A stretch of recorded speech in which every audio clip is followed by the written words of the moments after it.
Hello and welcome back to California Geology. I am Dr. Robert Lopez, and today I want to continue on with the Sierra Nevada and talk about the batholith and primarily the roots of the Sierra Nevada, which includes these plutonic rocks that formed at a ocean to continent convergent margin, a magmatic arc, Andean type. So just looking at some of the salient features discussed in the text, they're Mesozoic magma chambers, plutons that coalesced to form this batholith. And the emplacement depths range anywhere from about 10 kilometers, maybe a little bit less than 10 kilometers, 7, 8 kilometers to 10 kilometers, to as deep as 50 kilometers. And again, we're basing that on those geobarometers, those minerals that we can look at within the granite, and they tell us something about the pressure that they formed under. And then in terms of temperatures, there's also some geothermometers, minerals that form at certain temperatures. And these granitic rocks are when were intruded into the crust, they're anywhere from 750 to 800 degrees centigrade. And the oldest ones are about 210 million years old, the Triassic period. And the youngest ones are about 80 million years old. One of the questions I have in the study guide, I asked about the bulk of the granites and when they formed. Well, they primarily formed in the Cretaceous time. So there was quite a bit of magmatism, quite a bit of granitic formation during this Cretaceous time. 90% of the granitic rocks in the Sierra Nevada are Cretaceous in age. And then earlier on, I mentioned this word granitoid, and a granitoid refers to just about any plutonic rock: gabbro, diorite, granodiorite, tonalite. In fact, we'll look at some of those here next. So here's a close-up of a granitic rock with some feldspar crystals, the quartz crystals in here. There'll be some biotite and hornblende. Those are the mafic minerals in here. So this one actually is more of a granite because I can tell it's lighter colored. The more darker minerals you have, the more you get towards granodiorite and diorite, and eventually, if it's mostly dark minerals, it's going to be, if it's mostly mafic minerals, it's going to be gabbro. So we look at this ternary diagram. We're going to, the way geologists name the different granitoid rocks is based on the percent quartz, percent potassium feldspar, and percent plagioclase feldspar. And you can see that for the Sierra Nevada, this is the trend. There are some true granites. In fact, there's quite a number of true granites. But you can see the bulk is really this granodiorite. Most of the granitic rocks in the Sierra Nevada would be granodiorite. There's also something called a tonalite. So tonalite is a granitoid that has very little potassium feldspar. So that's why it plots very kind of opposite end of this potassium feldspar. Whereas over here with the quartz diorite would have, and quartz monzonite has lower concentrations of quartz because they plot farther away from the quartz.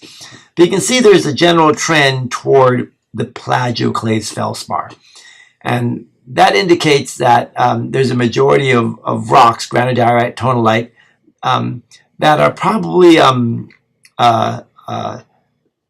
more toward the intermediate range, right? More toward the intermediate, the diorites here, rather than the felsic range over here. Now, one interesting structure we see in the Sierra Nevada, and it doesn't just occur in Yosemite, but here there's the first one studied was a Tuolumne intrusive series. Remember, Tuolumne Meadows is within the Yosemite National Park, and geologists, when they first started looking at the granitic rocks in the High Sierra, they noticed that there was the pluton seemed to be nested. But then they realized that this nesting effect was really just one pluton, one individual magma chamber that solidified over time, right? Over time. Remember, one of these can take up to 200,000 years to solidify this magma. And so the idea is in the initial phase, the magma intrudes, and we see that the outer rind, or the part of the magma that's adjacent to the country rock out here, cools first.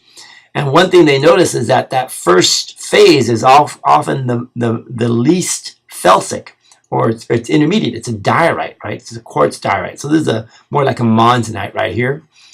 And then over time, another part solidifies, right? So here we have another part, and here we now have a granodiorite. So remember, diorite is intermediate. Granodiorite is somewhere between intermediate and felsic, right? So we're getting more felsic as we solidify towards the middle of this magma chamber or this intrusive series. And then there's this half dome granodiorite, but we have a porphyritic phase, which means that there's some larger phenocrysts.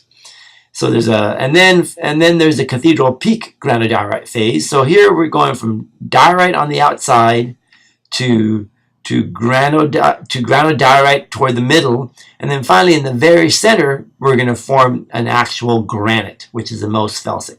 So that's the way these intrusive series are working. They're solidifying or cooling from the outside in, and as the magma cools, it's changing chemistry. It's becoming more felsic over time. So that's one interesting feature we see in the Sierra granites. Now, a couple other important points to make out. So here we're looking at Sierra Nevada Baffled, and there are a number of places, especially in the southern Sierra, where we see these mafic gneisses. Later on, I'm going to talk about the room problem for making this huge baffled. How can you make an enormous bulk of rock in here when there's already rock there? Because you're intruding this into pre-existing country rock. So one idea is maybe you're melting this country rock and you make it into granite, that crustal melting.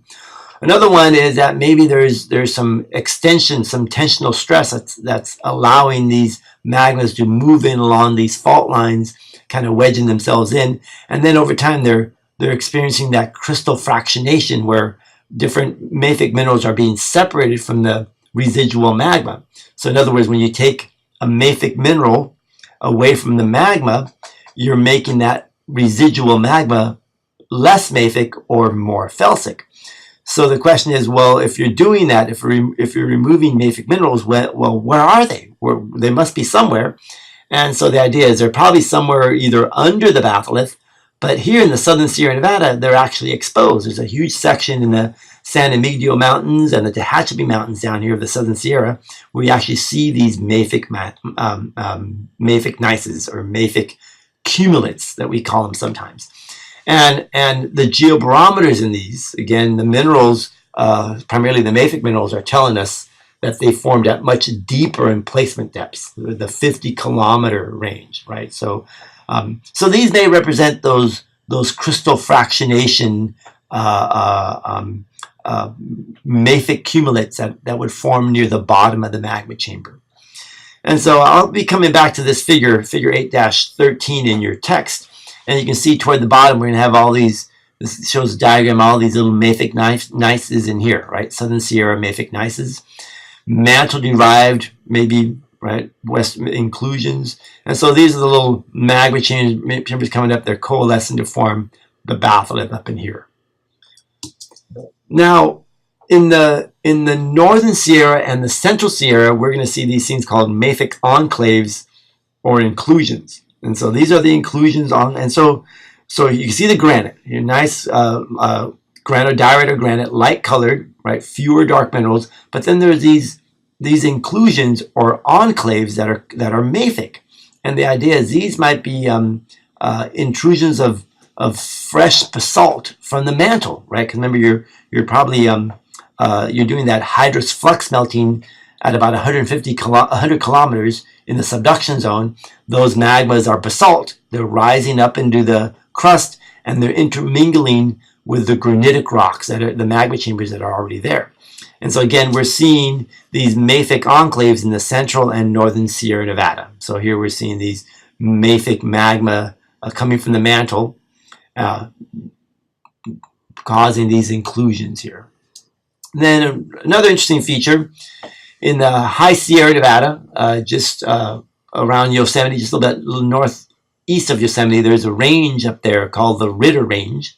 And the Ritter Range includes the minarets, which are a series of volcanic rocks. And these volcanic rocks overlie the granitic basement. But what's interesting, a recent work done by Otmar Tobish from UC Santa Cruz, was looking at these rocks and realized that these volcanic rocks represent a large caldera collapse system, like a stratovolcano, like what happened at Mount Tehama over in Lassen, where we had that caldera eruption and the eruption of that rockland ash. A similar eruption occurred here, but this one occurred about 100 million years ago. In fact, one question I asked is, how old are the minarets in Red Range? They're about 100 million years old. And that's Cretaceous time. They're Cretaceous. And so there's Banner and Ritter, some of the high ranges, and you see these collapsed breccia deposits, these collapsed breccia, which means some caldera forming event. And so here's a close-up of that minarets, right? Here are the minarets, and all 100 million year old volcanic rocks. And they represent the stratovolcanoes that used to be over the granitic rocks here. Now the granitic rocks have intruded some of these. Now I wanted to add here, this is a diagram again, figure 8-13.